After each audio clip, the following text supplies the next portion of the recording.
Hey, everybody, welcome to another RMNA podcast. Tonight is me and Shar. We're going to be looking at some RMUL footage from China that's happened. Their competition is now wrapped up, trying to get the inside scoop and maybe some early strats for for RMNA. Yeah, absolutely. We're really excited to see some of these regionals going on for RMUL and all the things that happen. The idea here is that not just showing you guys the strats, but also, comparing and contrasting, the field's going to be different, right? Our NA field is obviously a lot more elevation is in it. There's a lot of changes in terms of like how the gameplay is going to go. So we're kind of curious to see like what could be applicable, give you guys some inside scoops, what we think is going to be applicable and what's also not going to be applicable. What's going to change based on that elevation and such. Get a little bit compare and contrast there. 100%. And then, of course, we have our big announcement coming at the end of today's stream. Stick around. We'll chat about that a little bit after we dig through some RMUL footage. I have picked random matches, Char. I did look at some of them to make sure they had some 3-on-3 robots because you and I are going to be very good at understanding what happens in a 3v2 and a 3v1 probably. But I've gone through, just selected some random RMUL matches throughout the competition in China. There's something like 60 or 70 total matches. So if you want to go watch those, we'll drop some links where you guys can check out more of that with the Chinese commentary. But for tonight, let's dive on in. Let's head on over. I believe first we're going to watch Smart Robot versus Move, two of the Chinese RMUL teams. Amazing. And yeah, I put those emotes in chat. I'm already seeing some of them rolling in with some of the new emotes we have. Use those.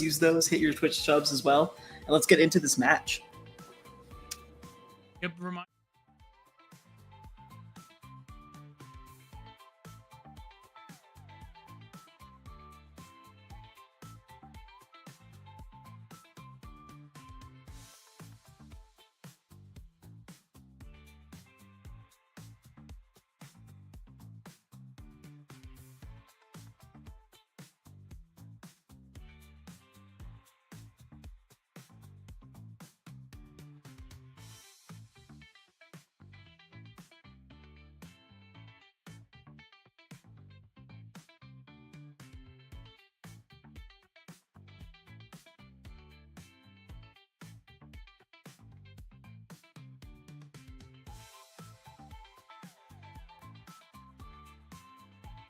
pushing the hero, trying to get red team off of that central buff point. But I think Smart Move did a great job there of handing off the central buff point. So the standard took it very early, as you pointed out. And then when the sentry arrived, he handed it off, allowing them to keep constant control without putting too much pressure on their standard driver, who's now able to back off, hopefully, and return to the base. Absolutely. Yeah, we saw that blue sentry go in there for a little bit, but take a lot of damage at first. So it actually retreated back and is now coming back again. So some localization here that we're seeing is really interesting. It's going to be a pretty strong move in that case. But as it stands, Smart Robot just has the center buff point. They're just accumulating so much of a point lead right now. They're almost at 100 points here, which is halfway to victory. Yeah, we're seeing a lot of a scuffle here in the engagement. We've got blue standard 3 and red standard 3 fighting over here. Red standard 3 is going really low on health, but still gets to knock out blue standard 3, making it so now they're up against the hero. But they're going to rush back. Smart idea. You already have the advantage. There's no need to push further beyond. That's kind of this change we're seeing in this actually format, right? Without the bases being there, you don't have to keep pushing beyond center. Once you have center, you can take control of it. You can kind of keep going back and forth and make sure that you keep that control of the center. That's the whole point of the game now. Move has done a ton of damage, or had done a ton of damage to the sentry of Smart Robot. Obviously, it wasn't enough as they have been unable to push off Smart Robot from that central buff point until I Caster Curse. The Move takes it back with 3 minutes left to go. There's still plenty of time, but Smart Robot 154 out of 200 victory points.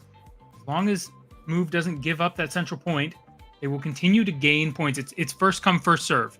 So whatever team first took that buff point, if there are multiple teams in it, that first team will continue gaining points 1 point per second. Yep.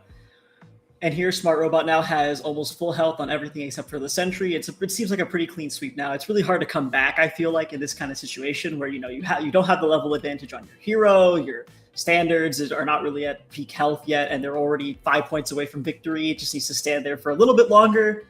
And that will be game for the red side. My goodness, Char. All right, so these are everyone's first exposure to full 3v3 RMUL. Holy smokes! One thing this is going to be an adjustment from the commentary side. I mean, I know our map is different, and we'll talk about that throughout tonight. Our map is going to be slower than that. Thank goodness. This is much more reminiscent of basically just a large 1v1 confrontation, standard confrontation map, right? Our map has elevation. It's got bumpy roads, things that will definitely slow down, both literally and strategically slow down the bots. But that was crazy fast. Holy smokes. Incredibly fast. I think outside of the fact that the speed of the match was incredibly fast, I also think the robots were all incredibly well put together. Both sentries moving in and out of the central buff point, going back to heal, coming back to take space, moving in and out with the standards. I didn't actually see too many hero shots, which was another shocking thing. I didn't see a lot of the hero engagement there. It really felt like the standards and sentries dominated that game, with not a lot of interaction from either hero necessarily. But all three robots looked well put together. Yeah, and on these first couple, I'm going to try not to let us, dissect them too deeply. Yeah, I want to get a little bit of volume under our belts. But obviously, for those of you, watching and starting to look at strats, the standard for the red team, getting that early lead, snowballing is kind of back, is what I get from that first game. Snowballing was a huge deal. If you watch early RMNA, whatever team got a level 3 standard first, pretty much that level 3 standard could carry the game. It could take out bases, it could take out bots, it didn't matter. The sentry starting at such a high level, we anticipated that the sentries would be the game changer, but the fact that a standard was able to get the first kill there really gave them a snowball. The first elimination got them all that extra experience and victory points. Destroying another robot gets you victory points and experience, which will be, obviously a big boon to that team. Yeah, absolutely. Here we can check out the stats page. You can see the damage actually is very similar, but as you were saying, Preston, the real change here came in the eliminations. 3 on the red side versus 0 on the blue side. That's what made the difference here. The fact they were able to just keep on securing those defeats, push the blue team back over and over again, and keep control of that center, right? Regardless, the damage was equal. Yeah. Steven, I just want to confirm that you can hear me, or anyone that's in chat right now. You said no commentary with a question mark. I assume you meant on the video, and there is commentary. It's just in Chinese. So we're here doing some English commentary for you. You can see a very one-sided game, obviously going the way of Super Smart Robot. Okay, cool. Thanks, Steven. I realized after I asked that if you can't hear me, it'd be really hard for you to let me know. It'd be kind of funny as well. But yeah, I agree with that. The super caps really being huge there. That red standard 3 coming out immediately out the gate, within 2 seconds at the central buff point, accumulating those points, incredible. With that, let's continue forward to the next round. One thing from that first round is Team Move fired 4 times as many hero projectiles as Smart Robot. But the hero, obviously dealing much more damage, but landing those shots is super difficult. So it'll be interesting to keep an eye out. You know what we can do? With post-produced RoboMasters, we can skip through the field cleanup. Yeah. Whoa, new technology. All right, we're diving straight into round 2, Smart Robot versus Move. 1, and we're off. All right. So immediately we see again, red standard 3 hitting that central buff point as fast as possible. Taking some shots at the blues hero there. Yeah, the hero for Move is very confident, right? He came right out. What a shot. 110 damage on Red Standard 3 immediately from that hero shot. First hero shot we've seen that actually landed. That was good stuff. Yeah, nailed it. He was able to push him off. Now you are in the cockpit of that blue hero after getting a lot of damage dealt across onto Smart Robot. He does get XP for that, but he's getting pushed back, and he will get taken out by Red Standard 3. That's very unfortunate for Team Move. They're keeping it a lot closer, though. 13, 14, they're still gaining points. Yeah, 15, they're still on there, on the offensive. Blue Standard 3 is going to go down as he tries to make it back to the base without any sort of extra terrain. You have to leave that central buff point so early if you really want to be able to make it back to your base before you get deleted. Yeah, getting chased is really easy here. And again, having multiple robots on the central buff point doesn't really change much for you. This is a treat of a view. Just sitting in the cockpit of Red Standard 3, you can see that the other robots for Smart Robot are holding down that central buff point, and he is just harassing the blue team. He's done a great job of pushing off Team Move, getting eliminations as he pushes them back to their base. And I mean, he chased blue 3 all the way onto his own side of the base, not allowing them to retake. That's an interesting strategy. I wonder if we'll see. Blue Hero actually takes a knockout on Red Hero over there. I didn't know if you caught that, but that means that there's some hero engagement going on that we're not seeing actively in the frame. But yeah, I also think another interesting thing here with the standard specifically here, this red standard is like it's like in and out of everyone's faces right now. We're seeing it jump around to the hero knocking it out, standard knocking it out, to the sentry taking some damage, doing it back to the hero sentry. It is maneuvering. It truly feels like a scout in this case. Yeah, Team Move has taken control of that central buff point almost 30 seconds ago now. They're catching back up on points. They've pulled it pretty close to even. The sentry for Move really coming in clutch here, holding down that central buff point. That way, when the humans are moving in and out of that zone, as soon as it's the only robot in the zone, the blue team will start accumulating points. Really good AI coming out from Team Move. You can see their sentry retreating as it got low. It was able to make it back to the base and fully heal. Unfortunately, can't say the same for their hero. Was taken out. Yeah. Although the game is still really close. If Blue is able to do a good push, which they're doing right now, Blue Standard 3 is actually knocking off the Red Hero as the Sentry and the Standard both have retreated on the red side for Smart Robot.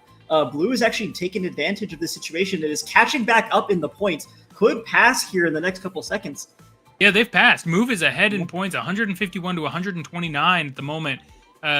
They have done an excellent job communicating. One of the things that I'm really looking forward to this year is the communication necessary. You've got to pass off that central buff point hand in hand. So many eliminations going across the game. You can see all the excess gold. There's really the limits here are just how many players can you remove from the middle and still maintain control. They're not worried about gold. They're not worried about XP at this point. Most of the robots very high level. Absolutely. We're actually also seeing the both heroes getting involved and getting some kills. In fact, the thing that pushed Sentry for Smart Robot falling really low is getting chased down by Blue Standard 3, who if gets they knock it out, they will a get yellow the card win. And will not be able to take out that Sentry before it makes it back to the base. Great computer vision from both teams as Team Move will take it down 1-1 in a crazy comeback. So actually, really interesting thing I noticed there, Preston, was the thing that put Move over, and I think we'll see this in the stats as well, was that they got more knockouts. Because something that occurred to me was that, when they were 120-ish both, right? And then the blue hero knocked out the red hero, adding that 20 extra points on top. That is a huge advantage when you're also controlling the central point. Because not only do you get more space, you've knocked out one of their robots, you also now have the ability to continue forward and push on with your own pressure, and you're ahead of the points even more. I think that was very interesting to see. And the heroes got a lot more involved this time. I wonder if there was maybe a jamming issue or something last round, but this time I saw them a lot more KOs from both sides, both heroes doing a lot more there. Yeah, each team did really, really well. Guys, if you're looking at this at home and you're like me and you don't read Chinese, I believe the top row, and Sharp, please jump in, but I believe the top row is total damage dealt. Second row is eliminations. Yes. And third row is projectiles fired, with the first number being 42 millimeter and the second number being 17 millimeter from the standard and the sentry. That would be my assumption. And this is what I was kind of talking about with Moves, that if you look at the projectile count here, right? Moves 42 projectiles, they launched a lot more of those compared to Smart Robot. And I think a lot more of those hit as well, which is why we saw them catch up in the eliminations. The hero actually on Move's side ended up becoming a lot more important to their winning strategy, which I'm kind of like, I have some thoughts about. We'll continue forward. I think they're going to play. It's a best of 3, so we'll finish this. We'll finish this match for sure. I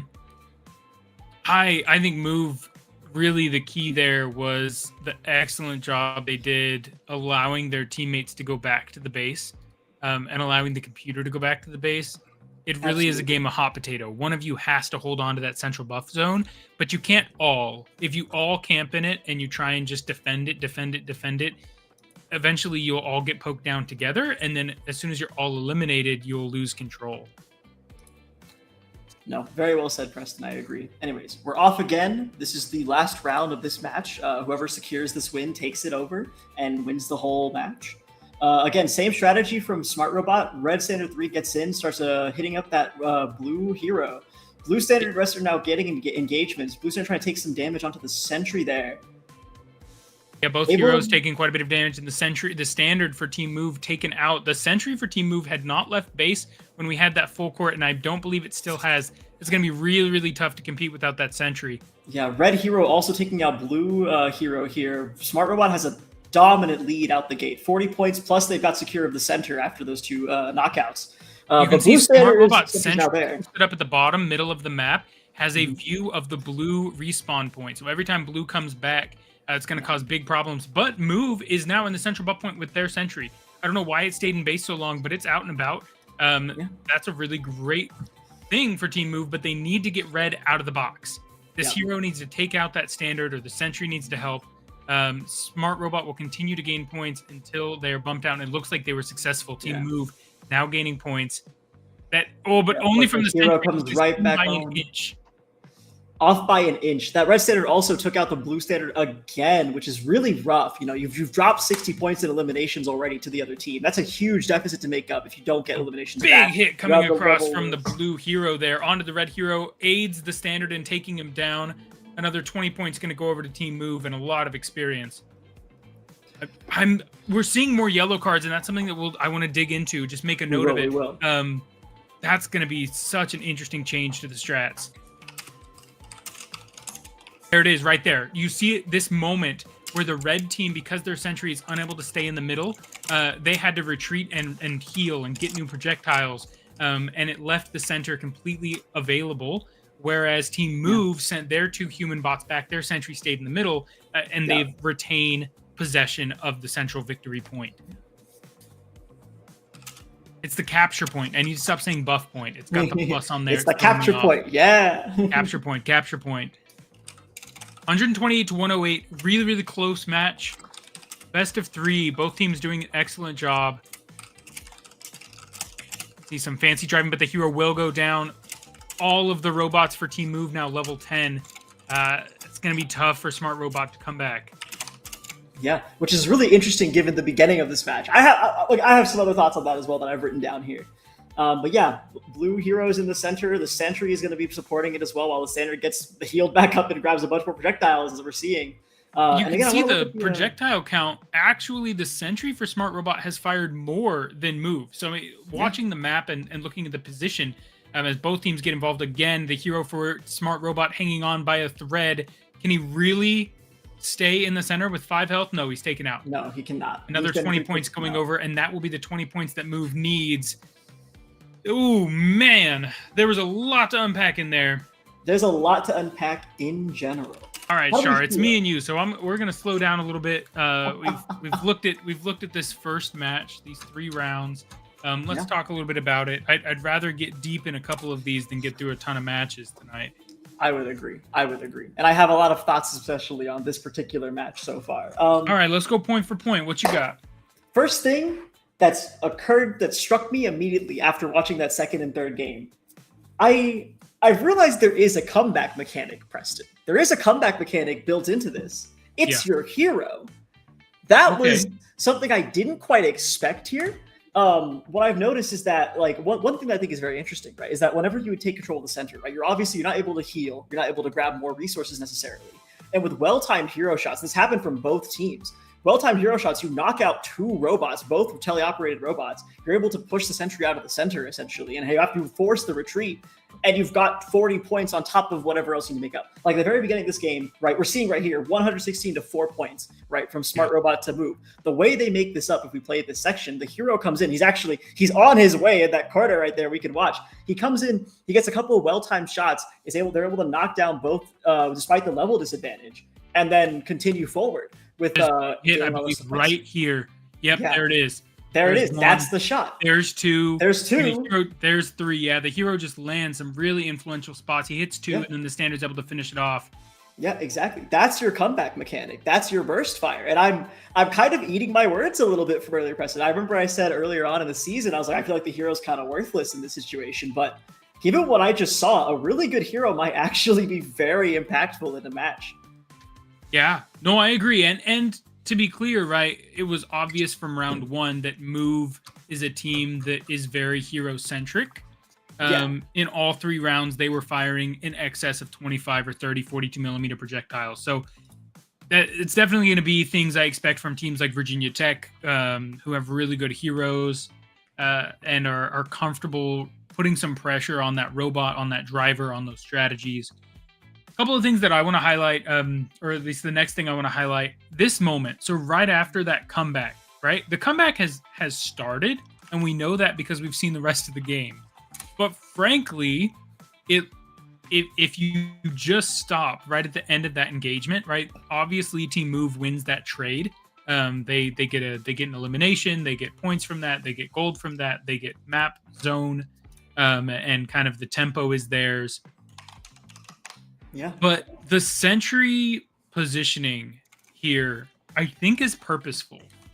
So the sentry from Smart Move did move there, right? All the bots start in their supply zone. So from this perspective, the red sentry would start in the upper left-hand corner of the map.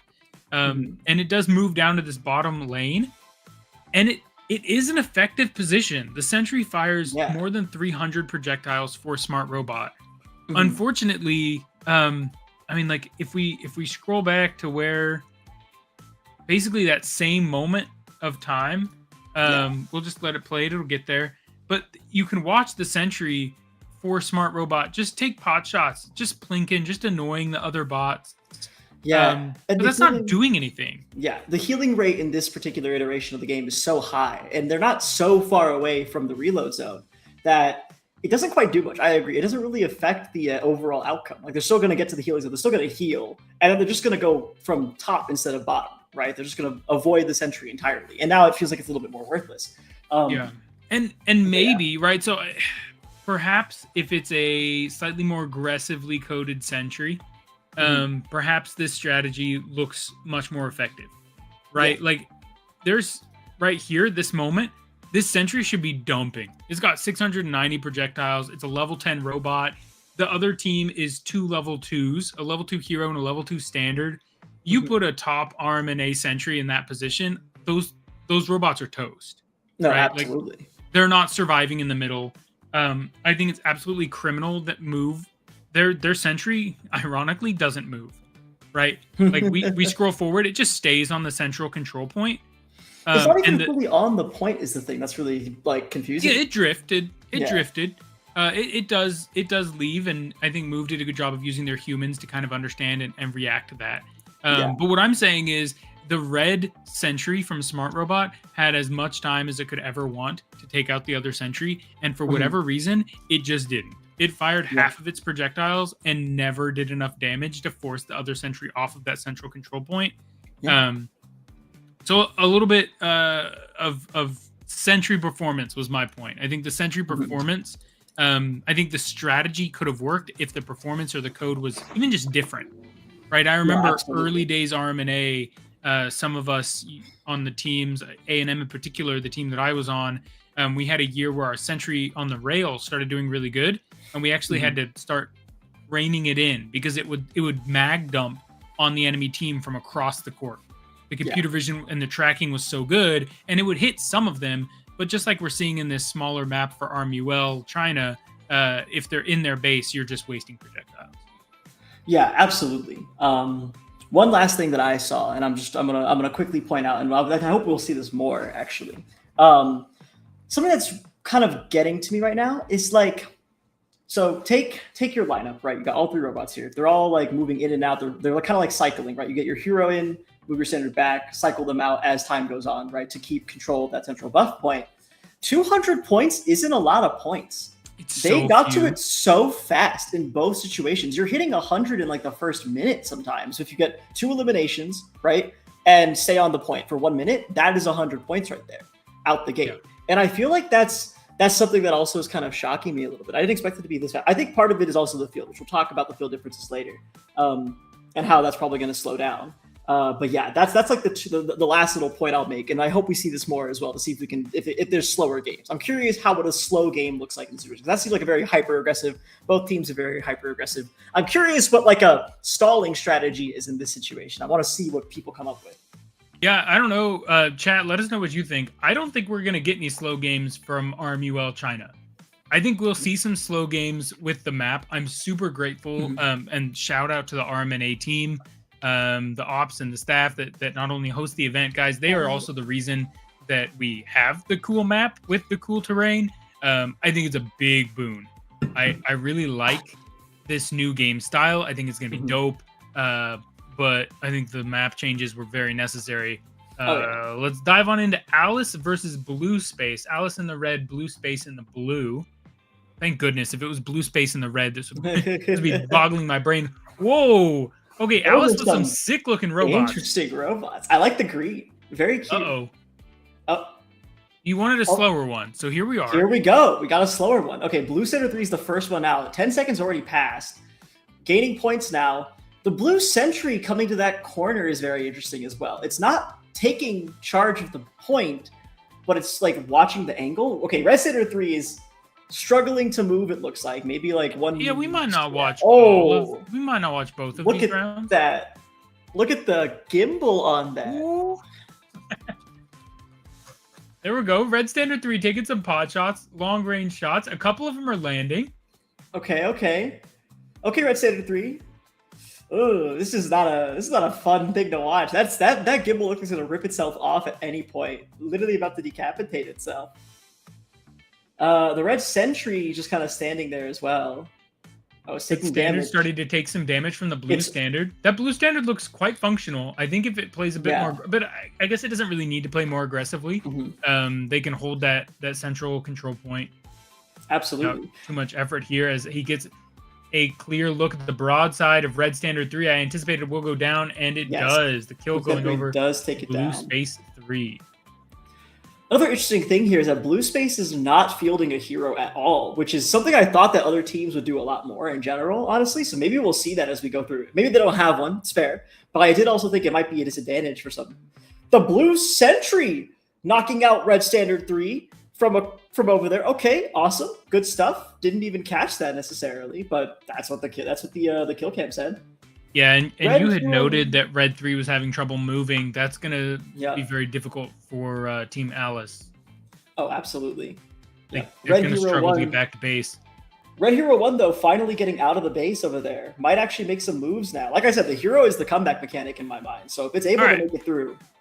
If you're here, if you're in chat, if you're watching this prior to RMNA and you're like, guys, this might be our team. We have these teams, and I love these teams. These are just young teams. Oh, absolutely. You got to think strategically, especially as a young team. Once your robots are pretty good, if you think strategically, you can make a push for the top 8 or a push for the top 5. If you have good robots and you don't think anything about strategy and you just put people in the driver's seats and they just try not to get eliminated and they try to take out other robots, you'll do fine. Like middle of the pack, you'll be okay. But if you are a newer team, for example, Team Alice, who is now acquiring points, great job. They need to move over, right? That if they just scoot, there we go. If they just scoot down, the sentry for the other team won't be able to fire at them while they're getting points as much. But really, my point is they should be going over their power limit, take some self-inflicted damage, and move a little bit quicker when they need to. It's about learning when that self-inflicted damage, when those yellow cards are worth it. Right? It really is an esport. You need to think of it like a regular sport. Sometimes fouling is necessary or is strategically correct. Sometimes going in, being the initiator on a team, maybe you're the tank, maybe you're the support champ, and you go in and you get deleted, but you set up the play really well for your team. Sometimes that's super important. So that's really all I have to say about that match. Yeah. I would agree 100%. Not a lot going on in that match. I mean, it always sucks when, one team isn't able to fully participate because of like robot issues or for whatever reason, but this happens to new teams. This happens even to like really professional teams, right? But yeah, like Preston was saying, don't lose heart just because your robot isn't fully functional because your champ isn't 100% the best champ in the game currently. You can still do a lot. You just got to play strategically, play to your advantages and minimize your disadvantages. Yeah, Honoroy, I agree with you, especially with our map. I think the RMNA map does facilitate fielding all of your robots, even if your hero doesn't move. I don't think it's going to get spawn killed on our map. Yeah, agreed. There's a elevation barrier that's going to make that probably a little more effort than it's worth. But now we have Seeker versus Ace. Seeker in the blue. All 6 of these robots moving. Whoa! That might be the fastest hero I've ever seen from Team Ace. That hero is so fast. It's already on the buff point. It is Okay, this is the kind of like situation I was thinking we were going to see. This like 3-prong rollout where one's on center, the other two are going across these two walls and attacking each other. Here we see the standard fighting the blue sentry. The blue sentry is actually moving back and forth in that kind of defensive position. I'm kind of curious why Seeker decided to put their blue sentry there, but it's not doing horribly. It's taking points now. It's getting onto this field and trying to push out that red hero. Blue Center 3 is now back up. Able to get an elimination here early. You can see the ammo dump is starting to happen, but that's okay. Sentries are able to be reloaded nowadays, resupplied with physical projectiles. We'll talk a little bit more about that later. But Ace knocking up the central buff point. A lot of robots on that capture point. Oh, yeah. Here we see the red hero is actually kind of pushing that sentry out of the way. And Blue Hero 1 also did overpower itself at one point, which is just a thing to keep in mind. Which is what's given Ace this huge advantage now. They're at 120 points. Sentry knocks out Sentry. The red Sentry knocks out the blue Sentry. There we go. Seeker able to retake that capture point. I'm not sure that the standard from Seeker will be able to hold it as he's pushed away and taken out. The worst of both worlds. Red Sentry again taking another... Red Sentry again has been so like impactful here. But blue Sentry is actually on the capture point and capturing it. Blue Sentry's the one getting points here. All the humans are over on the other side of the wall, playing against each other, having a good time. Yep. 2 more eliminations brings up the point total to 170 for Ace as they continue to stay on the point as well. Seeker still gaining points, but at 173 right now, not only does Seeker need to be careful about giving up that central buff point, but 2 kills, right? 2 eliminations would take the dub for Ace. Absolutely. Even just 1 elimination here will put them in such as close to victory that it's like, just sitting on the buff point for just a tiny bit, in that time that you have to go reload and the time that you have to like leave and get some health back. But Blue Hero actually does make a play here. Blue Standard unfortunately falls though, which this might have been too late of a play, but Blue Hero making a play, able to take control of the central buff point, push Red almost entirely off. They're just chasing. If they can just get this last elimination, he doesn't need anything else. They need a hero. And takes it out. Wow. Red Standard 3 just at the very end able to knock him out before he hits the healing zone and is able to out heal the damage. Kind of a beautiful strategy. They knew the win condition. They didn't need the central buff point anymore. All they need to do is just secure that elimination. Okay. I want to see the last 2 seconds again, and then I want to look at the first 10 seconds. Absolutely. All right, so we had discussed that this was the win condition for Ace here at the end, right? Seeker still gaining points by holding central buff point. They don't need it, though. So we're in the cockpit of Red Standard 3 in combat, but it's a level 10 standard versus a level 5 hero. Robot-to-robot combat. This almost always goes the way of the standard if they have the projectiles they need. They're able to get the elimination right on the edge. My goodness. They are entering that resupply zone. A really great decision from Team Ace to chase, right? That's obviously like hindsight. It's really easy to look at it, Monday night football coach or whatever from the couch and just say, hey, this is obviously the right play. But when you're in the moment and you're trying to take the buff point, you only need 7 seconds on the buff point. They probably still would have won either way. But this was a really heads up play from that driver to chase down the hero. No, absolutely. Amazing in moment to moment game sense right there. The ability to realize this is your win condition, play the objective, right? We're always talking to our Overwatch teammates. You need to play the objective, please. I can't be the only one here. This is truly a driver who plays the objective. And I think that was beautifully executed. Let's watch that first 10 seconds again, Preston. I want to see that rollout. Yes. So obviously Team Ace rolls out extremely quickly. Both teams do. Seeker's moving quick, right? They've got super caps. Look at the hero go so fast and wide so that the sentry can have the direct path that they've coded in.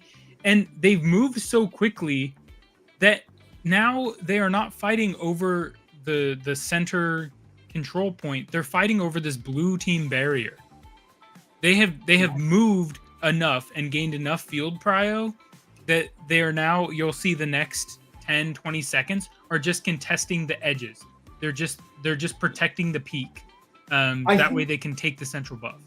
What's even more interesting to me is if you go back a little bit, actually, you'll watch at the very beginning here, and we'll see that the standard and the hero actually snake past each other, right? The standard first goes, sees what's coming from that side, right?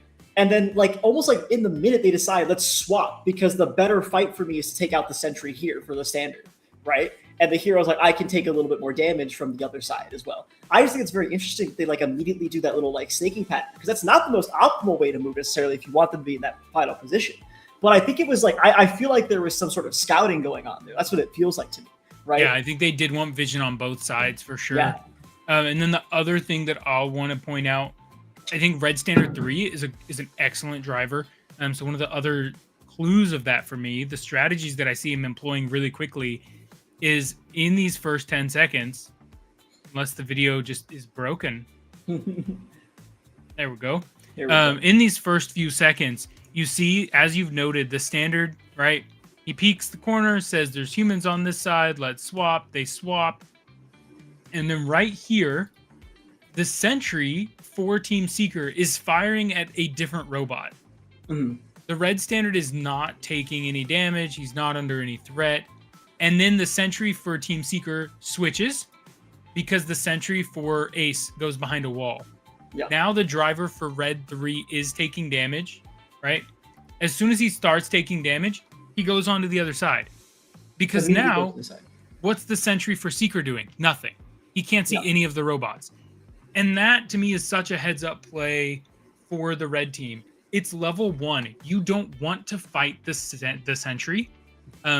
Which counts as a level 10. Yeah, it's a level 10 to level 1. You could try and play the poke damage for XP, but frankly, I think you've got a better chance of doing poke damage and getting poke damage either A, on a sentry that's not shooting at you or not firing projectiles at you, which was super heads up and great by red team, or B, against other robots who are also level 1.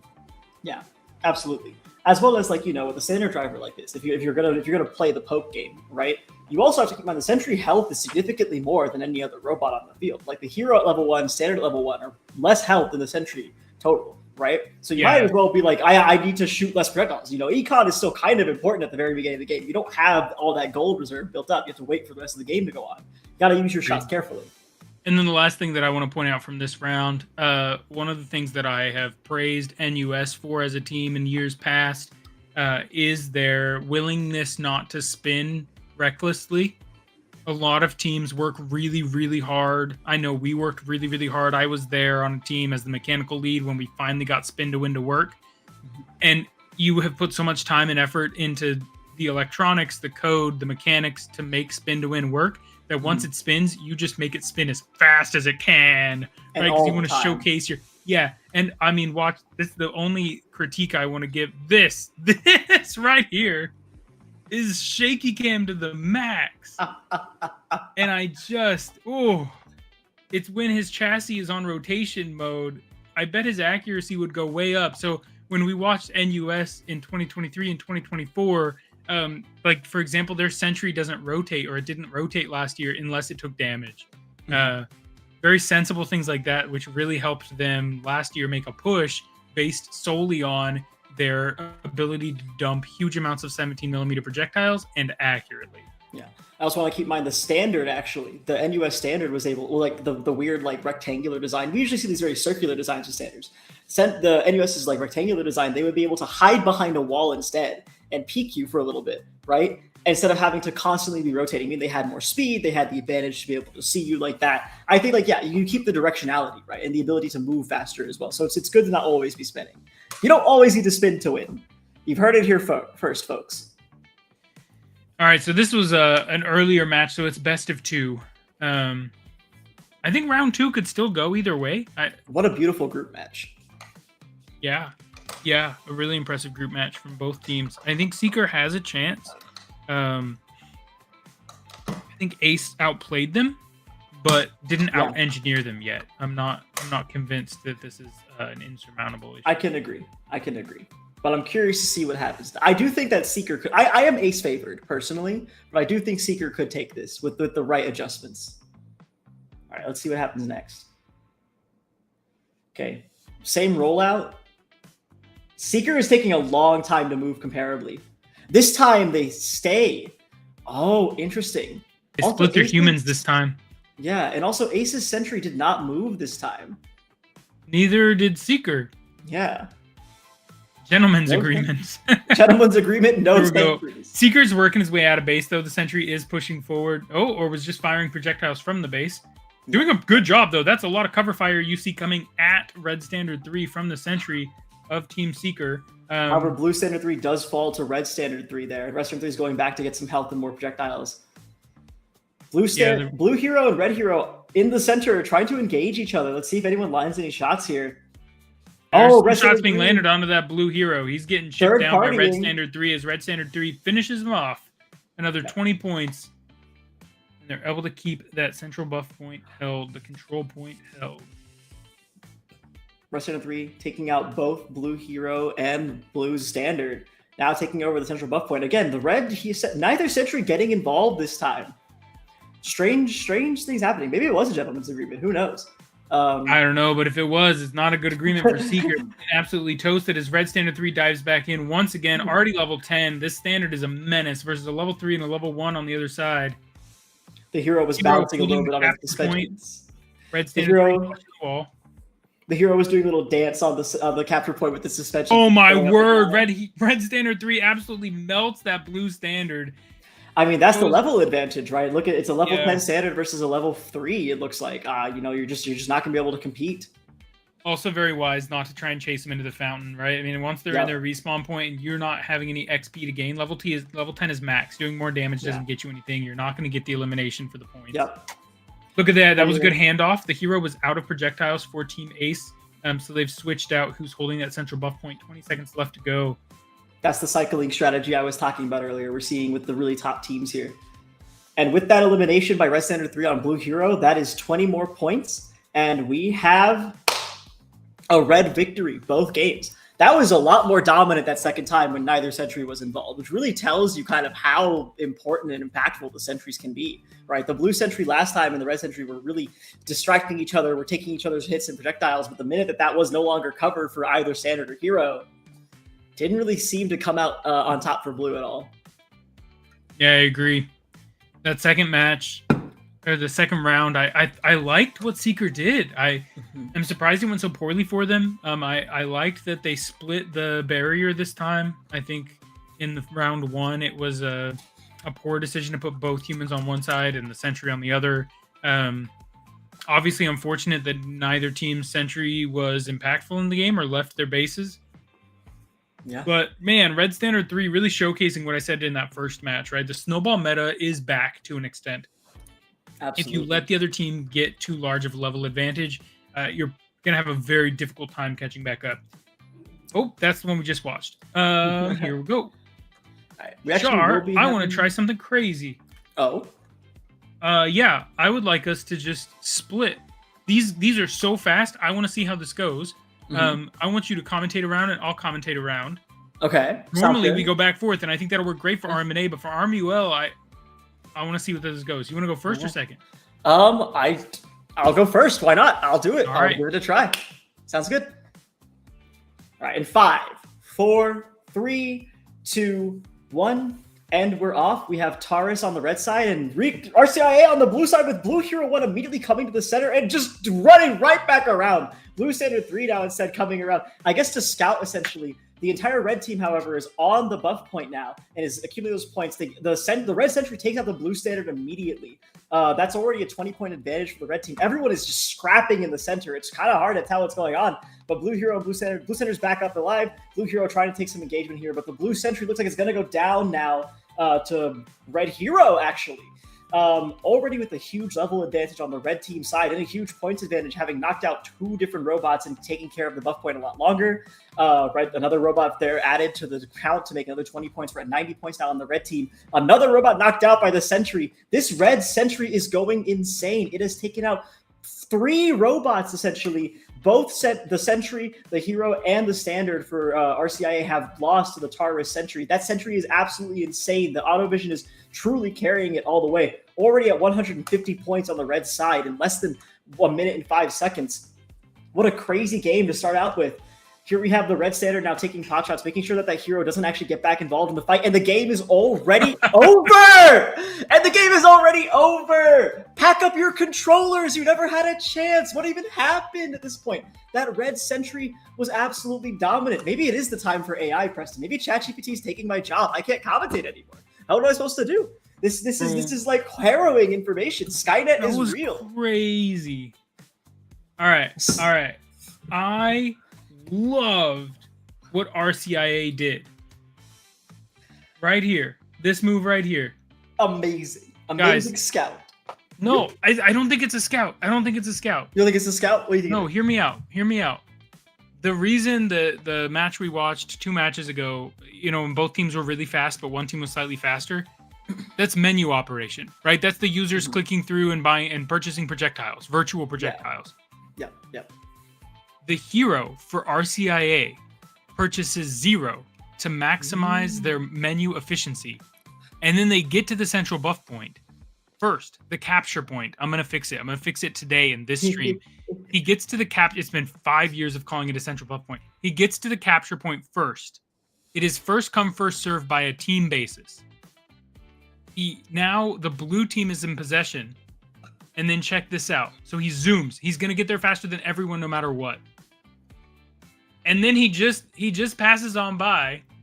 And goes back to my And he projectiles. successfully hands it off to the standard, who had time to purchase projectiles and is now trying to hold the middle. It didn't work for them at all. It didn't work.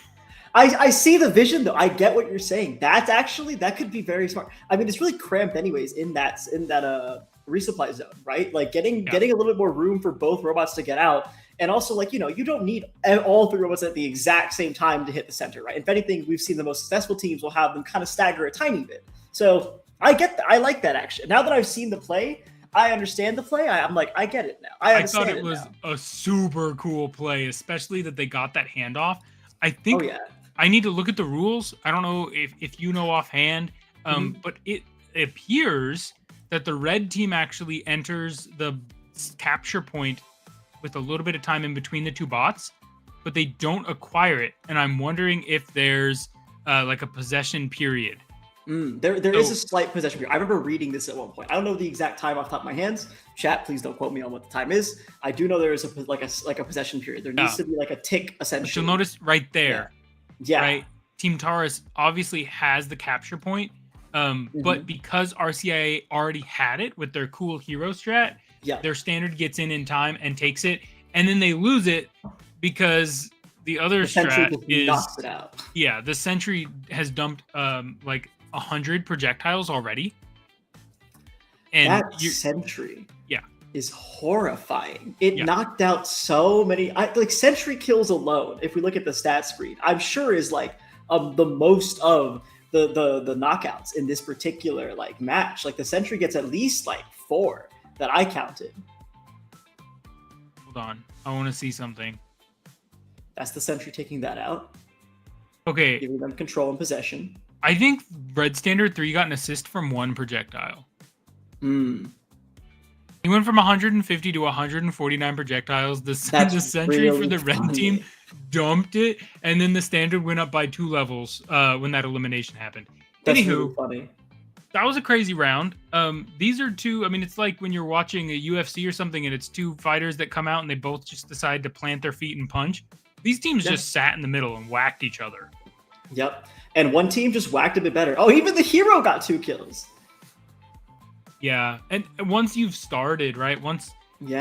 If you've played any game at a low level, and Shara have played every game at a low level, us low level players have a tendency to trickle back into the arena from base, right? Yep. You get eliminated, you go back to your respawn point, and then you walk back in by yourself, and you're like, oh, I can handle it 1v3, and you can't, and you have a level disadvantage and a number disadvantage, and then it's cyclic, because then your respawn timers are off, and you need someone in chat to be like, we need to group, right?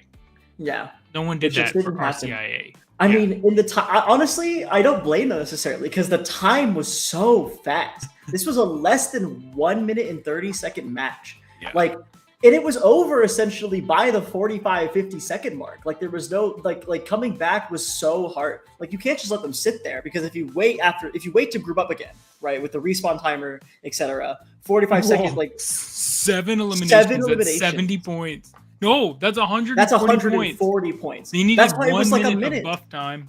Oh, and they got that minute of buff time because the first like 5-10 seconds went to the blue side, RCIA.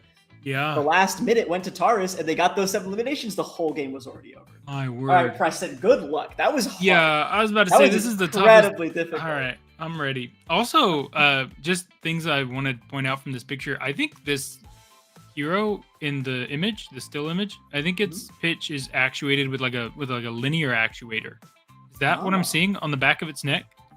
You would know more than I would. I'm not a mechanical guy. Anywho, it's interesting. Chat, if you know, let us know if it's a linear. Also, actuator. 4 flywheels, which is great for hero. But, Love that. Yep. All right, we've got Taurus versus RCIA round 2. In 3, 2, 1, let's go. RCIA going with that same strat again. Their hero coming out to the center buff point, the control point, as it were. They get 1 point, but their standard is not able to leave the base nearly as fast, and they do lose control. Taurus now playing aggressively, all 3 of the robots in the center, taking that control point, maintaining it. RCIA a little bit traumatized from round 1. They're not going to lose that fast again. Playing much more cautiously. Honestly, that's a good move. 200 points is a lot of time as long as you don't have eliminations. But they have eliminations as hero is taken out from RCIA, giving 20 points and some XP over to Taurus. Team Taurus again continuing to peak. Red Standard 3 holding the capture point. The hero being the one to peak. A little bit non-traditional, but it's working well as Taurus is able to make it back to the base without losing any of their robots. Unfortunately for RCIA, their standard is taken out. The standard for Taurus continuing to hold that central point. Control point held. We'll see if Blue Standard 3 can make it back to the base. Will his buddies let him in? They do. They need to get out of there, though. RCIA now 100 points against them. They need to start making a move as they push that control point. The hero, the standard, they've split the map. They come in. The hero lands some hits from the blue team and does take out the red hero. Couldn't tell which one it was because of the gray screen, but a big move from RCIA. Can they capitalize? No, they cannot. The blue standard pushes up, but the level disadvantage is too large, and he's taken out on the control point. 22 points to 137. Taurus has the time that they need. They don't need to rush this. They've got plenty of lead here. That blue hero, really the highlight star for Team RCIA of round 2, but at 145 points, they're going to need a lot more where that came from. As the standard is taken down in their resupply zone, that's the power of the hero. We discussed previously the standards really weren't able to do that, but the heroes sure are. 100 damage apiece. As we now see the Red Standard 3 versus Blue Hero 1, it's not looking good for Blue Standard 3, who is getting eliminated in their own hero versus standard match. Both of Red Standard 3 and Blue Hero 1, however, able to make it out. 192. It's been a much closer match robot combat wise, but not point wise, as Team Taurus is able to just hold that control point the entire game and take it down 200 to 40 something. Excellent job from Team Taurus. They really shifted the contest point of the map. They were able to change the contest point, as we spoke about earlier, to be that blue side barrier. 4 kills to 1, a lot closer than 7 to 0. Projectile count extremely low. This was a time-based win for sure. This was a good one. That was a good one. That was a good round, Char. That was... The thing is, right, the thing about that round that really gets me is that RCIA made a lot of really good adaptations. Yep. But that sentry just locked on to them every time. Like, whatever Blue Hero 1 painstakingly finally made one push when the Red Standard 3 was not there and knocked out Red Hero, the sentry just watched him, and then as soon as the Blue Standard came up, it immediately died. It's like, what do you do?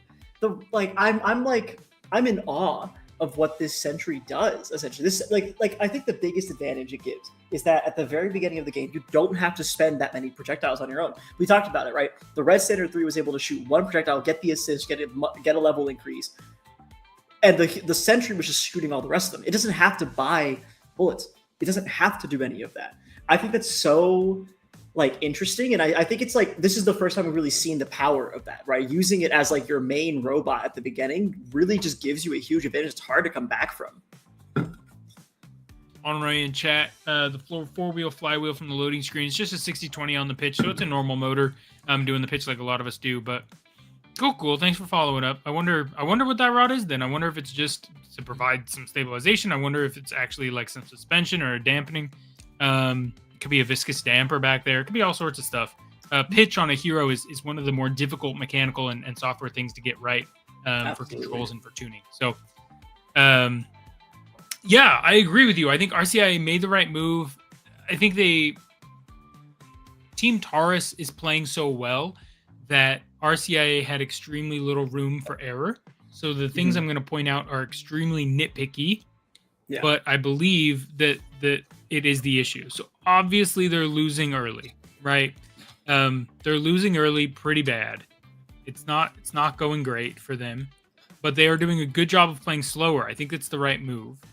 And then their Hero gets this kill, right? So it's 100-2. It's not looking great for RCIA. And I will say the obvious. Let's just make sure we've stated it. The sentry for RCIA not leaving the base puts them. It's an uphill battle, literally. The 2v3. Right? Yep. Yeah. But the Hero for RCIA takes this really good fight. Particularly because the Hero for Taurus is staying with 2 projectiles left. We would have to have 100% accuracy here to be able to take out that other Hero. He takes out the other Hero. It gives him the level up. And so I think the mistake here is they needed to pick one. If they were going to stay, right, the Hero for Team RCIA just gained like 2 levels. A lot of health, a lot of robot experience there. Could have stayed in the central buff point. It didn't take a lot of damage. Had a couple projectiles left. There's only 1 robot from Team Taurus. But instead, he went back. Poor communication. Because the standard for Team RCIA went forward, right? All caught up in the hype of like, we got it. We're going to make a comeback. But you got to remember that standard did not have an assist.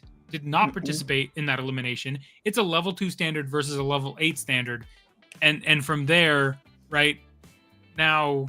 I mean, they get melted. Now it's a level 10 standard for Team Taurus, and then you're not really going to be able to push 2 versus 3 against a level 10 standard when you have a level 2 standard. Like it's now insurmountable in my opinion. I don't think there's anything that RCIA can do from that point. They basically need a miracle or for one of the robots on Team Taurus to malfunction. So yeah, no, I absolutely agree. I think like what really breaks this here as well is it's like, you know, if both had gone in, the situation could have been way different, right? And it could have actually led to like the Hero is your comeback mechanic, and you started the comeback, didn't quite close out though. And I think one of the video game, I mean, we talk about it all the time, right? It's an engineering comp that becomes an esport. So one of the video game, the esport mechanics that has no connection really with the engineering comp is that level up. It's very common in games like League of Legends that you play around your level ups, right? Especially very early. And I don't think that's something that has been highly considered in RMNA. And in these style of games where you're fighting over a central capture point, it's going to be much more impactful. You will get HP because your maximum HP will increase when you level up. So you can stay longer if you play around your level ups. You don't need to retreat if you think you can level up, right? Sometimes you'll actually be better off staying and engaging with another robot in combat rather than turn tail and try and run back to base and heal. Because you might be able to, if you're really close to that cap, right? If I'm almost level 6, I'm willing to take a sketchy trade because it's basically a coin flip, right? I can whack a minion, get my ult, I get some health, and if I've got a big, and I think that's very similar now with the change of the game. So excited to see how that plays out. All right, Shar, you got one more in you, and then we'll do our big announcement and call it. I think that's good. I think one more in me. All right, I got one more in me. Sounds good. I liked splitting them. I think the rounds are so short that it's hard to actually balance well. Yeah, no, I agree. Cool. All right. You want to go first again? I'll do it. Why not? Let's see what happens. Hopefully this one doesn't immediately make me lose my mind about the AI uprising. Anyways, 3, 2, 1, and we're off. All right, a little bit of a slower start for everyone as they menu through. Red Center 3 gets the central buff point first, immediately starts taking some damage though from Blue Center 3 and the Sentry there. Able to hold it though, still not quite knocked off yet. Chases down Blue Standard 3 and doesn't quite secure the kill. Oh my goodness, gets the kill. Oh Gets my the kill. word. Amazing play by Red Standard 3 right there. Blue Standard 3, Red Standard 3 also takes out the Blue Sentry there. Amazing play by Red Standard 3, able to really stay in there, make sure that and levels up all the way to level 10. Now this is like Press was saying last round, this is gonna be really hard to come back from.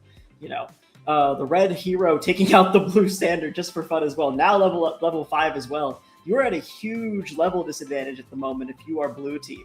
Bug over here really needs to consider their plays here. How are they gonna get through? The Red Sentry though, low health. Gets knocked out by the Blue Sentry. Maybe this is where the comeback starts. You know, I'm always down for a comeback. But Red Hero is able to maybe take out the Blue Sentry. Chasing, I would love to have seen it if it chased it down. Red Standard gets there instead to take out the Blue Sentry. You know, taking it down before it can get back to the healing.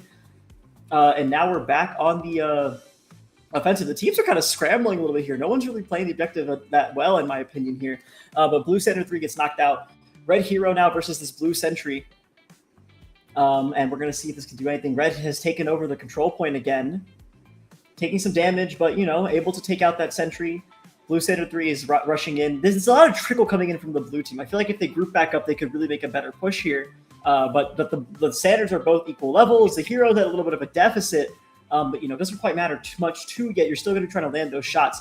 That Red Sentry has lost something. Something is loose to that Red Sentry. I don't know what it is, but it's not quite doing what I would think it needs to be doing at the moment, just kind of spinning around in circles. It seems like one wheel. Yeah, it seems like one wheel there. But Red team wins. Like I said, RMNA, we will see how RMNA goes with our map. I think we'll be a lot slower and we'll commentate much more like normal. But I'll tell you what, having two of us in switching is really fun because one of us can just look at things and not talk. Chat, if you've never tried it, just give it a try in your own private house. Lock the door so no one walks in because it'll be so embarrassing. But just try casting one of these. There's so much happening you're trying to call out. Char, did you see the level up? I did see the level up from the Sentry. No, it is wild. The hero on Team RoboWalker from level 1 to level 2. Mm-hmm. Check this out. Watch its health in the top left. It's getting shredded. It is at probably actually 1 health. Oh, I didn't catch that. And then it picked up to level 2 and is able to make it to the resupply zone.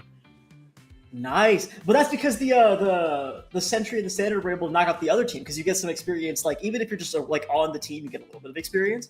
I think that was just enough to get them out there because the Sentry getting a Sentry kill gets a lot of experience. That's so cool. Hey, Tom. Thanks for being here. Thanks for hanging out. Yes, the VODs are on our YouTube. Make sure you go to like videos and you're not just in our podcast playlist. Those will be the VODs from previous years. If you're looking for the VODs we're watching right now, the Chinese VODs, you'll have to go through DJI's website to get the Chinese VODs of the Chinese regionals for RMUL and RMUC. We'll be doing some of these. But yeah, all of the RMNA VODs are available on our YouTube. Make sure you subscribe on our YouTube while you're there. We're about to hit an important break point for our YouTube subscription, and we really appreciate that. Please subscribe to the YouTube. If you want to go check out the VODs, they're all there as well. Please. Yeah, but I agree, Tom. It's great to have your new members watch those VODs for exactly these reasons. We hope more people watch the podcast in post and are like, oh, wait, we should totally watch some of the RMUL footage. This is helping us learn about the strats. Yeah, it's also helping us learn about the strats. This is crazy. So let's focus back up, Preston. Let's talk about round 1. I think you nailed it. I think they didn't give one flying care about. It was all scrap. They all just kept scrapping each other. They would run at each other, leave the capture point for no reason. And I was just sitting there like, guys, you can relax. The team isn't going anywhere. Dude, the heroes are kind of killing it. Like I did not anticipate this many hero projectiles landing on other robots. Um, I don't understand some of. I mean, look at the sentry destructions. The sentry eliminations are crazy. Mm-hmm. That's something else that I didn't expect so quickly. But in RMNA, especially with the longer roads and the more difficult pathing, I do anticipate more sentry eliminations once teams robots kind of get up there in levels. Yeah.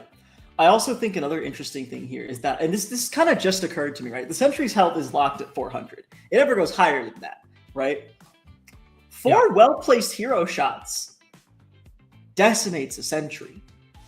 And we saw that actually happen in this. You see that right there. It was just, I think that was a hero, wasn't it? 2 hero shots, and then there was a little bit of standard follow-up. But yeah, that's what I'm saying. Like, we're in the cockpit of the hero as it takes down a sentry. With the standard, that health loss right there, and then the standards able to take out a little bit, the last little bit left, right? And I'm saying like those well-placed shots. Another thing I've noticed with the heroes, it's really interesting, is the heroes are actually really good at chasing someone back to base, letting them start to heal a little bit, and then knocking them out immediately because they're not spinning in their own base, right? They're not expecting it.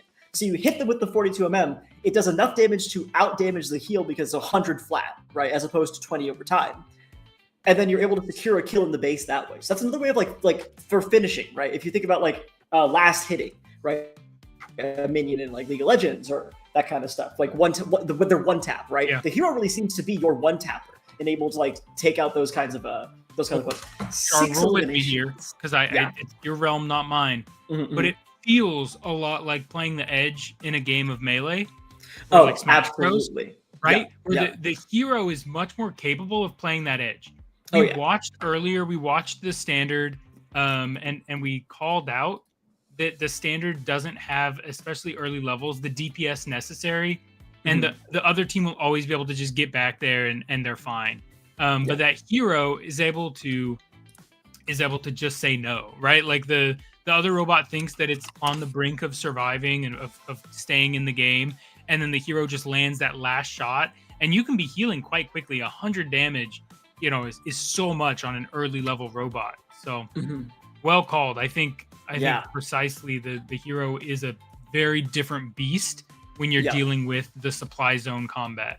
Yeah, absolutely. I think that's where it's going to really shine. I think the last little interesting thing is like, heroes especially, right? They're just by nature of the like build that you're making a hero, it's going to be a little bit slower than a standard, right? And so if you overextend to try and get that kill as well, there's like a play there that I'm interested in seeing, which also comes back to Melee. Anyways, Preston, your turn to commentate this game. 100%. I think there's definitely a play there. All right, Robo Walker versus Bug. Round 2, I think definitely this one could go either way. Bug in the blue, Robo Walker in the red. Let's see how it plays out. 5, 4, 3, 2, 1. Game start. Here they go. All 6 robots headed towards that control point. Oh no. Only 2 bots online for Robo Walker, but that's not hurting them too much as they get the first elimination. First blood going across to Team Robo Walker. 2 versus 3. Can they pull it off? Red Standard 3 now with a level lead. Level 3 in combat with a Sentry, though, who's level 10. No level lead there. Actually wins the trade pretty aggressively. That's going to be great for Robo Walker, able to get them a lot of experience points. Level 6 now coming across. They've got a nice level lead from that early elimination. Bug needs to use their numbers advantage to hold that capture point. They will take advantage of it now. Take possession of that capture point now with all 3 bots in the center. A much more defendable position. Hero for Bug, though, notably out of projectiles, unable to purchase for 4 more seconds until that gold's up. If I was him, I'd be heading back to base. Robo Walker doing the same, sitting in base, waiting for that gold to come across so that they can use that supply. There we go. The gold comes in. The robots refill, and they're back. Red Hero Robo Walker down to his last segment of health, down to 50 health, able to get a destruction, though. Red Standard 3 also taking one out, but the Sentry, the AI from Bug, cleans it up and takes down the hero for Robo Walker. Standard for Robo Walker chasing back that Sentry. Really good code from Bug as that robot retreats and he survives. Oh my word. Robo Walker still gets a lot of experience. You remember that projectiles fired and damage dealt will give them experience points. Very close game, 84-79, 84-80, pretty much tied up on points. It's with 3 minutes left in the match. Round 2, Bug holding that central buff point. Definitely the closest, the control point, excuse me. Definitely the closest that we've seen a 2 versus 3 in an RMUL kind of situation. RoboWalker, again, out of gold. So is Bug. Normally, we've seen that gold buff come across. There's a gold that comes extra when the point lead is significant. But with the points being so close, we're seeing just the gold gained over time. This is what I expect to see a lot in RMNA, as the red hero and the red standard both again get eliminations. This is absolutely unacceptable for the team of Bug. They should not be losing these trades. 2 versus 3. RoboWalker was winning through just driver outperformance, and now they have strong level leads, level 10 and level 10. But the thing about level leads is they go away. Team Bug able to gain experience. Their sentry still holding strong, about half health. 35 projectiles left, though. We'll have to see if they've got the code in there. Blue hero for Bug needs to get involved. He lands a couple shots. That was huge. Wow, shot over his partner in crime. He was able to land one onto that red hero, forced him back out of the base. But RoboWalker's standard able to hold the control point until the hero returns, never losing possession of it. 160 points. 2 minutes left in the round. They have to retreat. They're forced back. They don't have the projectiles. They don't have the health. They bought a little bit. 10 hero shots is a lot of gold literally in the pockets of RoboWalker here, as they are able to take out the hero from Bug. Fortunate for Team Bug, but 120 to 190. It's really close, but one final elimination will take it for RoboWalker. A 2 versus 3. That was just crazy. What an interesting, I think the issue here, if we scroll back a little bit, actually, there's something on their sentry that really, the blue sentry that really caught my eye and how its movement is going. Right here, actually, it runs away. Entirely. It's still half health, right? Still decently capable. They're both level 10s, but it just kind of gets out of the way entirely. We saw something similar with VT's sentry at Midwest, where it would pull back a little bit to be able to still aim at you and hit you, but it never left the buff point. And I think that was what caused their loss here, was that the sentry was just too scared to stay on the point. Whatever programming they used, it was way more afraid of getting a yellow card collision than just staying on the point and gaining that lead, right? When you're all 3 robots like this on here, losing this should be difficult, right? And I feel like they just let it happen. They didn't stay aggressive enough, and that's what RoboWalker was able to capitalize on. That's what I saw, at least. I don't know, Preston, maybe you have different thoughts. I'm curious. So I really liked this match. Tom, if you're still hanging out in chat, this is one, if you have newer team members and you're a team that's interested in looking at strategy, this is one that I think is very relevant for RMNA. This was a game of gold efficiency and timing more than anything, in my opinion. I think the sentry, like you're pointing out, maybe the sentry for Bug wasn't ideal, but I think the sentry was one of their strongest points on their team for this round. It's also competing against nothing, right? It's the blue sentry versus the red sentry is not fielded. So frankly, as long as the blue sentry isn't just getting spawn camped and is doing any kind of damage, it's a plus to me. Yeah. I agree with you that this position right here, this game state, should be Team Bug's to lose, right? Yeah. They have 3 bots. Their sentry still has 290 projectiles. That's plenty for 3 minutes. They've got a level 10 standard, level 10 standard. Here's the 2 big red flags I see with this game state. Yeah. If you are level 10 standard for Bug, you need to be going to base right now. You've got 12 seconds till gold drops. It's an uncontested capture point, right? There's no purpose in being there. You have 36 projectiles purchased. He's aware of that fact, or they are aware of that fact. And at the level 10 standard, you're going to run through that in probably 6 seconds. You're going to be out of projectiles. Maybe fewer, maybe 5. Also, right, the heroes, there's obviously a large hero level advantage on the side of RoboWalker. I did not anticipate how big of a deal the heroes would be in these matches and these rounds. But, I mean, if you watch this play forward, the standard just sits here. They've done 9 seconds, 8 seconds, 7 seconds. They've waited too long. And so now when Team RoboWalker comes in, check out these projectiles. they have 13 and 90 versus 36 and 3. And we're in the cockpit of the red team, so you can't see the blue team projectile count anymore. But I'm fairly confident that what happens here is that Team Bug runs out of projectiles. They had a total of 39 projectiles together, combined hero and standard. Like their maximum damage there is like 600 total damage. And you'd have to have a crazy hit percentage to actually pull that off.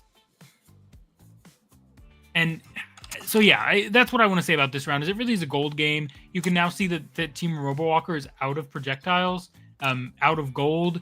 This should be the moment where Bug really pushes back, right? You need to be conscientious of that as a team. One thing that I could relate it to, right, is if you've played medium or higher level, right, video games, you'll start to track not only what's happening on your team, but you'll start to track the status of the other teams. So you'll start to keep track of the other team's abilities. Are they on cooldown? Are they refreshed, right? The other team's items or gold. And in this case, I feel like Bug should have been aware, right? It's pretty telegraphed what's happening. RoboWalker disappeared. This field isn't that big. You know where they are. They're in their base. Why are they in their base? Well, they've been there too long to heal. They're waiting to purchase. Look at the clock, right? Everyone knows the gold drops on the minute mark. So, yeah. Anywho, I think this game in particular, really indicative of what we see from North American teams, particularly when they go to China for RMUC. Gold is a commodity in RMUC, especially if your engineer isn't competitive. And what I expect to see in RMNA with the map style that we have, I anticipate that gold will be and accuracy will be really the deciding factor for a lot of teams. That's the one time I think we saw NUS take a round off of UW was that gold difference, right? We'd see both teams sitting in their bases waiting for the gold to drop and then be a mad sprint across the base to try and finish off bases. It's different now, right, without bases, but that's what I got out of that round. Anything that I missed while I was trying to cast it? It was a fun one to cast. It was definitely one of my favorite rounds of the night. That was a great round. The only thing that I saw that I think, funnily enough, it was another level up actually. The standard levels up right as it's about to die, similarly to last time, and hits that level 6, and then it survives just long enough to be able to fight back, which is even more funny in my opinion. It was earlier, it was towards the beginning of the match, which is really cool. And that was the red standard, yeah. But yeah, I think real quick, if you want to go into it, if you want to pull up the new field, we can kind of talk about where we think strategies will change, like this field for RMNA, just to give a little brief review of it. And then I think we're ready for that big announcement afterwards. So, everyone still stay tuned. I know we're keeping you on the edge of your seats a little bit with that big announcement, but I promise you it is right after we go over the field here. I just want to talk a little bit about the strategies that we might see, what will change, what are the rollouts, now that I've seen this, where I think we're about to be positioned and such. Yeah, give me 1 second. Yeah, no, take your time. Pull that up. Chat, I want to hear from you guys as well. What do you guys think are going to be the dominant strategies? Let's evaluate a little bit while we're here all together. Let's see what you guys think as well. I know some of you on the YouTube side, you're new here to the actual full experience of Roadmasters, but give me some of your thoughts. What are you thinking? Even if you're just now learning the rules and such, I'm curious what you guys are what you guys think here. I'll give you guys a second to not make me feel embarrassed that no one responds to me. You get a little bit of time for that.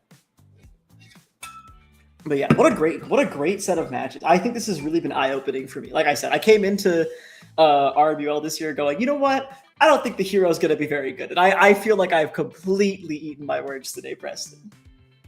Yeah, I don't remember who said what in our last debate night episode. Guys, you should go watch it. It was an absolute hoot.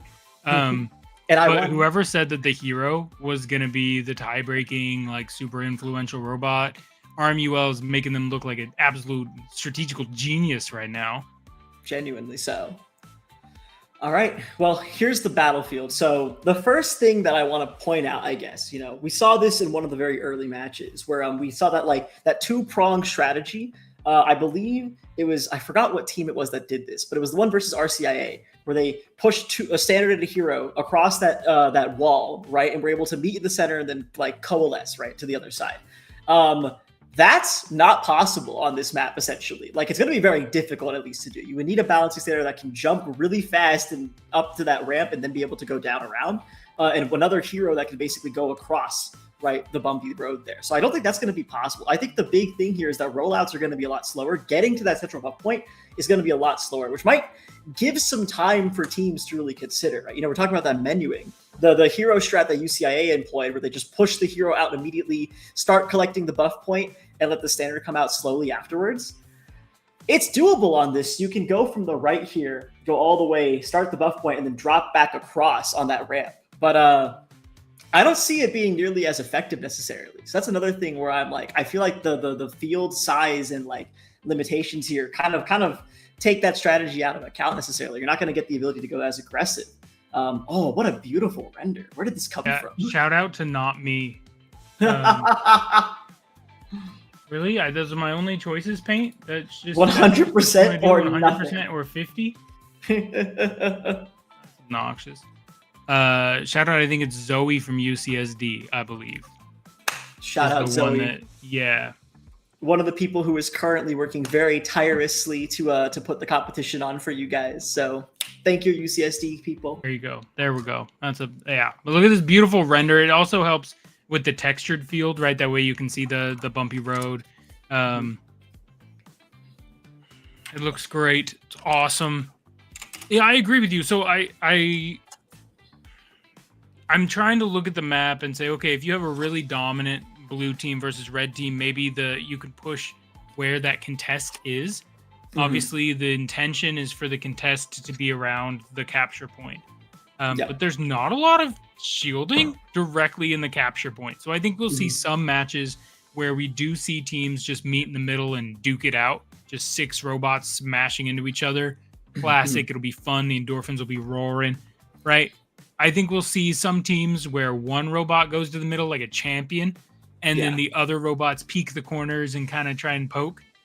I'm excited to see what happens if a team gets enough of an advantage that they're able to push up past the capture point. Where do they post up?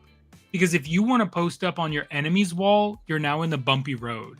You could go up the elevation, sure, and that's a pretty good spot, I think. But also, you're getting down is very telegraphed. Like, you only have one thing you can do, unless you want to jump off into a bumpy road, right? Like, I really like the field texture position. I think it adds a lot of interesting elements to the field. It will be, which will also change at the robot's level, right? So how much chassis wattage you have to deal out makes that bumpy road either a huge deal or just like an inconvenience to your driving. Yeah, absolutely. Early levels, that's going to be a no-go zone, I think. I think the only thing I'm going to add is also, like, whenever you're in that bumpy zone, even at like mid to high level, I feel like, if you're going to start trying to spin to win in there and avoiding projectiles in that bumpy road, going to be difficult. You're going to increase a lot of your power draw. You might still be going over limits, right? And it's obviously, like you said, a no-go zone for any low-level robots, unless you have super caps on and can just like plow through that section, which you can't stay there, right? Or you just eat the damage, right? We've talked about that before. There are times where it's good to eat the damage and be able to get a little bit of a faster rollout. Like, if you know the other team is definitely faster than you, maybe you take a little bit of damage going through that bumpy road to get to the center buff point a little bit faster, right? Last thing I wanted to point out is that when the robots are on that elevation, right, if you're attacking them in your base, funnily enough, most games, high ground, that's kind of like the safe space, right? In my mind, though, I feel like the opposite is true for this game. If you're on that elevation, you're aiming down, which, again, this is an engineering competition. Making a pitch that aims that far down, difficult. You know where your armor plates are, right? Your hitbox isn't your head. Yeah. Your hitbox is your feet. So your feet is posted up right in front of them, essentially, ready to be attacked as much as possible. So it almost feels like it's not necessarily going to be that advantageous on that particular front. I think where it's going to be advantageous is when you're sitting there and you're aiming cross-sectionally to the other side, right? Able to, like, basically watch the central buff point there. Yeah, maximum and minimum pitch is something that we talked a little bit about with the Midwest Conference, and I think is going to play a big role again in RMNA, right? It matters with how close can you get to a sentry? Does it lose sight of you? Can it still fire at you? Yeah. As you pointed out, also matters with, can you actually attack other robots from the elevation? Are you super vulnerable from the elevation? It's going to be really interesting to see how the pitch angles and then also the height of the actual turret plays out for those bots. Yeah.